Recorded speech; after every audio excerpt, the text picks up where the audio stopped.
Now, here's just to clear up any misconceptions. So, if you have a half, add a half. When adding fractions, you do not add the top and bottom, because this is saying a half plus a half equals 2/4, which is still a half. Of course, that doesn't make sense. Instead, we get rid of this. What we actually do when adding fractions is, if the bottom numbers are the same, we add up the top numbers only. So we get 2/2, which is equal to 1. That makes sense. A half plus a half is equal to 1, of course. So now we know to add fractions, all you need to do is add the top numbers. Let's go through this. So this, all we need to do is 4 plus 1/6. So that equals 5/6. Now, it will not always be that straightforward. So if you have this fraction, adding these, for example, you cannot just add them straight up, because remember what I said, when adding fractions, the bottom number must be the same, and they're clearly not in this case. So to get around that, what do? Well, we force the bottom numbers to be the same. So if we take 2/3 and times the top and the bottom by 2, this fraction is going to stay the same. But instead of 2/3, it's going to be 4/6. Now we can easily add this together, giving us just 4/6 plus 1/6, which is equal to 5/6.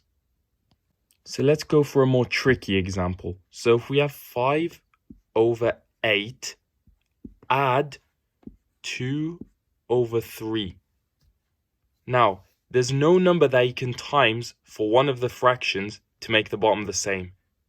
So what we do instead,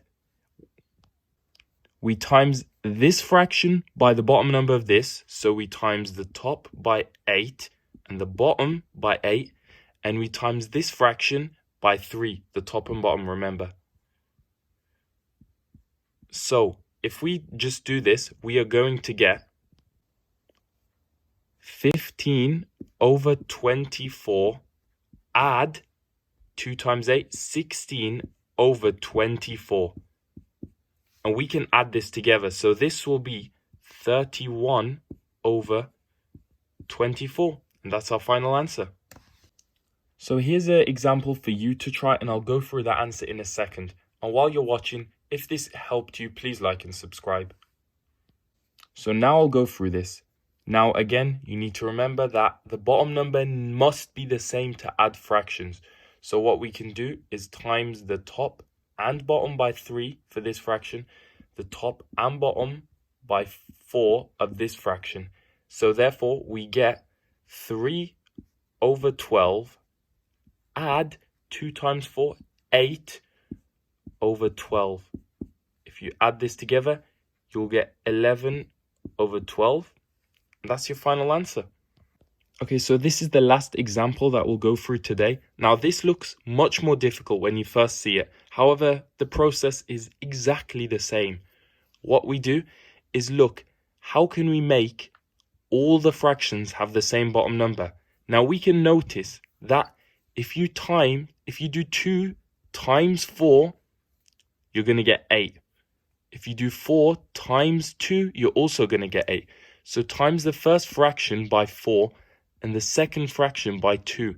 This gives us 4/8 plus 2/8 plus 1/8. So our final answer is just 7/8.